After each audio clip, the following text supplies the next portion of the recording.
آج خوشی کا موقع بھی ہے، اور یقیناً وطن میں مسائل ہیں، وطن میں پرابلمز ہیں جس کا ادراک بھی ہے، لیکن آج خوشی کا دن ہے، پازیٹیوٹی پر کوشش کریں گے، بات کریں.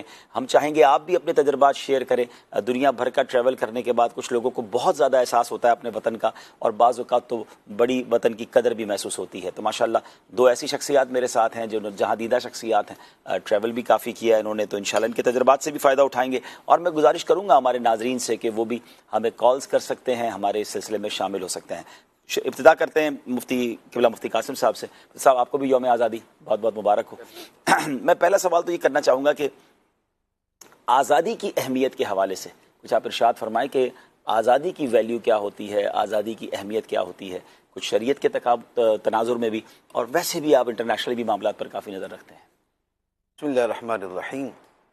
آزادی کا لفظ غلامی کے مقابلے میں بولا جاتا ہے، اور غلامی کے لفظ کے اندر جو ایک دباؤ ہے اور ایک پسماندگی ہے اور ایک پستی ہے وہ، اور اس کے مقابلے میں آزادی کا جو لفظ ہے وہ اتنا ہی زیادہ جو ہے وہ ایک اعلیٰ قسم کا لفظ ہے. اور آزادی کی اکثر صورتیں وہ ہیں کہ جو بڑی جاندار، بڑی شاندار ہیں. ہمارا چونکہ اس وقت کا جو ٹاپک ہے وہ وطن کے اعتبار سے ہے، تو وطن کی آزادی کا مطلب یہی ہوتا ہے کہ اس پر اسی وطن کے لوگوں کی حکومت ہو اور باہر سے ان پر کوئی حکومت کرنے والا نہ ہو.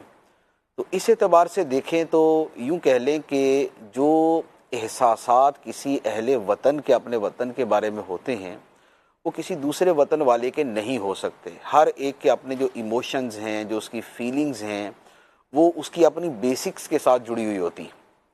اور ہم چونکہ جو ہے وہ مسلمان ہیں تو ہمارے لیے جو بیس ہوتی ہے وہ ہمارا دین، ہمارا ایمان، ہمارا اسلام ہوتا ہے.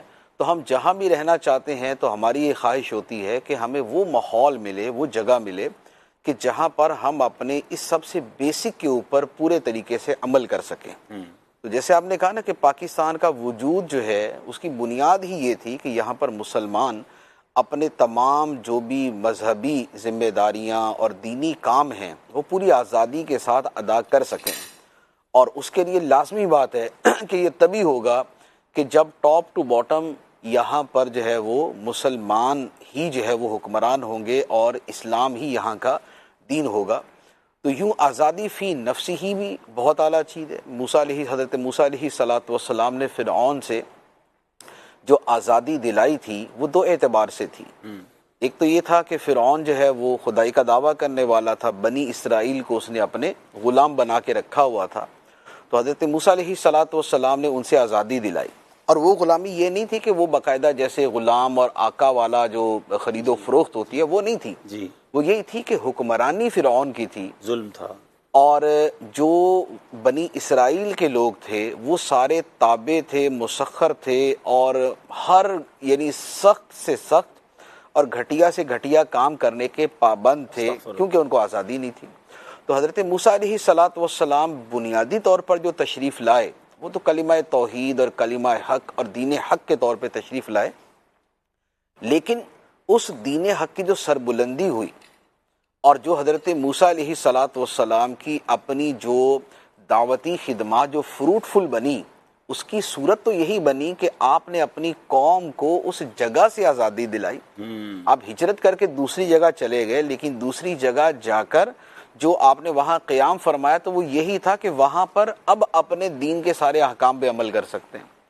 تو ہمارا یہ جو پاکستان کا جو وجود ہے اس کے پیچھے بھی ایک بہت بڑا، بلکہ شاید سب سے بڑا ریزن یہی ہے کہ اس میں مسلمان اور اسلام یہ دو چیزیں جو ہے یہ بھرپور طریقے سے آزادی کے ساتھ اپنا رول پلے کر سکیں. اور یہی ہوا کہ اب اگر دنیا کے ساتھ ہم تقابل کریں تو جیسے اسلام پر آزادی، جیسے اسلام پر عمل کی آزادی ہمیں حاصل ہے، وہ ہمارے مقابلے میں ایسی کوئی بھی جگہ کہ جہاں پر حکومت مسلمانوں کی نہ ہو وہاں پر وہ آزادی نہیں ہو سکتی.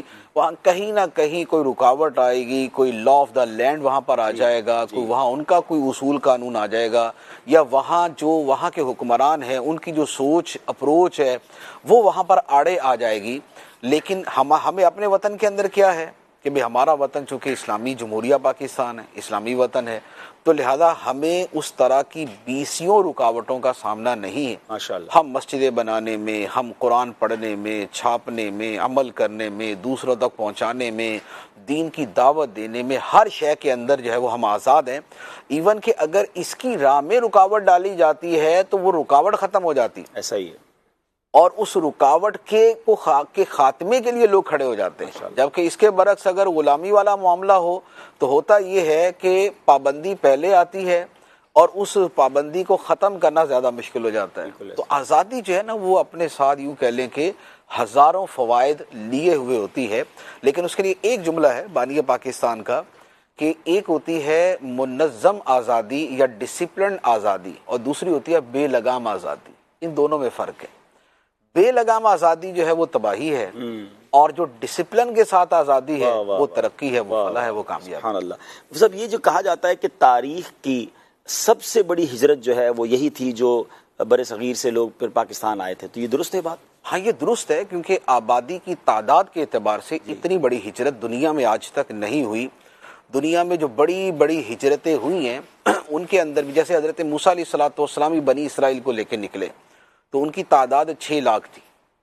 6 لاکھ افراد نے، بنی اسرائیل کے افراد نے حضرت موسیٰ علیہ السلام کے ساتھ ہجرت کی، اور یہ تاریخ کی بڑی ہجرتوں میں شمار کیا جاتا ہے۔ اچھا، اس کے علاوہ جو ہجرتیں ہوتی ہیں وہ تو یہ بھی ہوتا ہے کہ کوئی قدرتی آفت آ گئی، کوئی دریا کا رخ مڑ گیا، تباہی پھیل گئی، تو اب وہاں کے علاقے کے لوگوں نے ہجرت کر لی، لیکن جو اس کا آپ ایریا بنائیں اور اس کی جو آبادی بنائیں وہ کتنی ہوگی؟ صحیح بات۔ بہت زیادہ، 10 لاکھ، 15 لاکھ، 20 لاکھ، 25 لاکھ ہو جائے گی۔ تو دنیا میں اتنی بڑی تعداد جتنی پاکستان کے بننے کے وقت لوگوں نے ہجرت کی ہے، جن کی تعداد جو ہے وہ یعنی کہ کروڑ سے بھی زیادہ بنتی ہے، اتنی بڑی تعداد نے کبھی ہجرت نہیں کی۔ تو یہ درست ہے کہ سب سے تاریخ کی سب سے بڑی ہجرت یہ سب سے بڑی ہجرت ہوئی۔ اور یہاں میں مفتی صاحب سے مزید بہت پیارے پیارے میرے ذہن میں سوالات ہیں تحریک پاکستان کے حوالے سے بھی، اور پھر اس میں علماء اہل سنت کا کیا کردار رہا، وطن سے محبت پر مفتی صاحب کیا کہیں گے؟ چلیں، ایک تو جو بندہ وطن میں رہتا ہے وطن سے محبت ہو جاتی ہے، لیکن کیا شریعت بھی ہمیں وطن سے محبت کا درس دیتی ہے؟ شریعت جو ہے، جو فطری تقاضے ہوتے ہیں نا، شریعت ہمیشہ جب تک کوئی فطری تقاضا کسی حد کو نہیں توڑتا تب تک اس فطری تقاضے کو اپریشیٹ کرتی ہے۔ ٹھیک ہے، مثال کے طور پہ ماں باپ کے ساتھ، بہن بھائیوں کے ساتھ، اولاد کے ساتھ جو انسان کے جذبات وابستہ ہیں، تو اب آپ دیکھیں کہ شریعت کے احکام بھی اسی کے مطابق ہیں۔ جیسے ماں باپ کی توقعات اولاد سے بہت زیادہ ہیں، تو اب اولاد کو شریعت نے حکم بھی یہی دیا ہے کہ وہ ماں باپ کے ان جو فطری توقعات اور جذبات ہیں اسے پورا کریں۔ اسی طریقے سے میاں بیوی ہیں، بہن بھائی ہیں، ہر ایک کے درجہ بدرجہ، اچھا اس میں کیا ہے، سب سے قریبی رشتہ دار پہلے ہیں، پھر اس کے بعد والے اس کے بعد ہے۔ کیوں؟ اس لیے کہ فطری طور پہ انسان کا جو لگاؤ ہے اس طریقے سے ہوتا ہے۔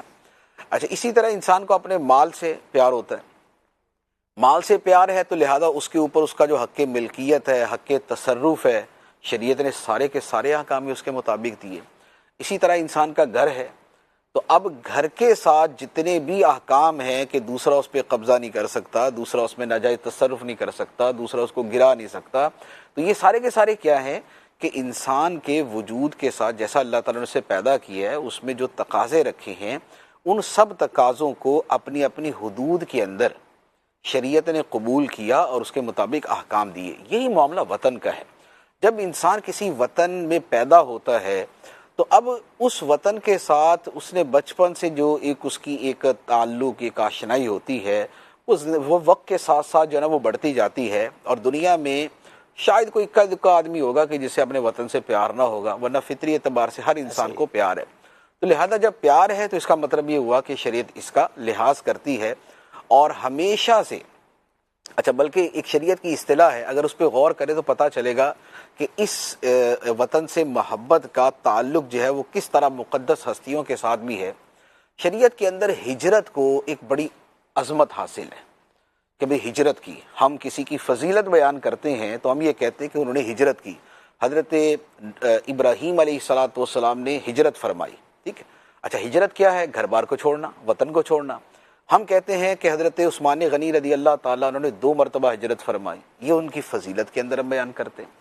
نبی پاک علیہ الصلوۃ والسلام نے مکے سے مدینے ہجرت فرمائی، اچھا پھر اب وہ صحابہ کرام نے ہجرت فرمائی۔ مہاجرین ہمارے دین کی ایک اصطلاح ہے، بالکل ایسے ہی۔ اس کا مطلب یہ ہوا کہ ہجرت جو ہے اسے شریعت ایک بہت ریگارڈ دیتی ہے جب وہ کسی صحیح اور بڑے مقصد کے لیے ہو۔ یہی میرا سوال تھا کہ مقصد کیا ہوگا۔ اچھا اب کیا ہے، اب آپ دیکھیں کہ آخر ہجرت کو جو اتنی امپورٹنس دی گئی اور جو اس کو اتنی اس کی فضیلت بیان کی گئی، تو اس کے پیچھے اصل تھا کیا؟ اصل تو وطن تھا اس کے پیچھے، کہ انسان کے لیے وطن جو ہے وہ چھوڑنا آسان نہیں ہوتا، اور وطن کے ساتھ اس کی محبت ہوتی ہے۔ اسی لیے ہجرت کرنے والے جتنے آپ کو افراد ملیں گے وہ آپ کو ایسے ملیں گے کہ جو اپنے اس وطن کے ساتھ اپنی محبت کا اظہار کرنے والے ہوں۔ جی خود نبی پاک صلی اللہ تعالیٰ علیہ وآلہ وسلم کا جو فرمان مبارک ہے کہ اے مکہ میں تجھے کبھی نہ چھوڑتا اگر میری قوم مجھے میرے وطن سے نہ نکالتی، ٹھیک ہے۔ اور پھر اس کے بعد نبی پاک علیہ الصلوۃ والسلام نے دعا فرمائی کہ اے اللہ ہم میرے دل میں ہمارے دل میں مدینے کی بھی ایسی ہی محبت پیدا کر دے جیسے مکے کی محبت ہے، بلکہ اس سے بڑھ کر۔ تو یہ کیا تھی کہ وہاں کی جو محبت تھی اس کے پیچھے وہ جو اپنا وطن ولادت ہونا ہے، اس کے پیچھے بنیادی طور پہ وہ چیز تھی۔ اچھا اسی طرح حضرت بلال حبشی رضی اللہ تعالیٰ عنہ، آپ مدینہ منورہ آئے اور آپ بیمار ہو گئے، بخار ہو گیا، اس میں کچھ آب و ہوا کا بھی عمل دخل تھا کہ پہلے یہ بیماریوں کی جگہ تھی، سرکار کے تشریف لانے سے شفا والی سرزمین بن گئی۔ تو اب وہاں سے آئے تو ایک آب و ہوا کا فرق، دوسرا ایک اپنا شہر چھوٹنے کا دکھ، تو بیمار ہوئے تو یاد کرتے تھے کہ کہاں جو ہے وہ میں مکے میں ہوتا تھا اور کہاں میں یہ کرتا تھا۔ تو نبی پاک صلی اللہ تعالیٰ علیہ وآلہ وسلم نے جب وہ الفاظ مبارکہ سنے آپ تک پہنچے تو پھر آپ نے دعا فرمائی کہ اے اللہ مدینہ منورہ کو شفا والا بنا دے، اس کے جو وبا ہے بلا ہے اسے جوفا کی طرف منتقل فرما دے۔ تو یوں جو ہے وہ مدینہ دارالشفا بن گیا۔ لیکن یہ جو ان سب کا یاد کرنا تھا، وطن سے محبت تھی، وہ ساری وطن کی محبت تھی۔ اس کا مطلب یہ ہوا کہ وطن کی محبت ہر سلیم الفطرت انسان کے وجود کا حصہ ہے، اس کے جذبات کا حصہ ہے، اور اسی لیے دنیا میں سب سے بڑا جرم شمار ہی یہ کیا جاتا ہے کہ کوئی وطن سے غداری کرے۔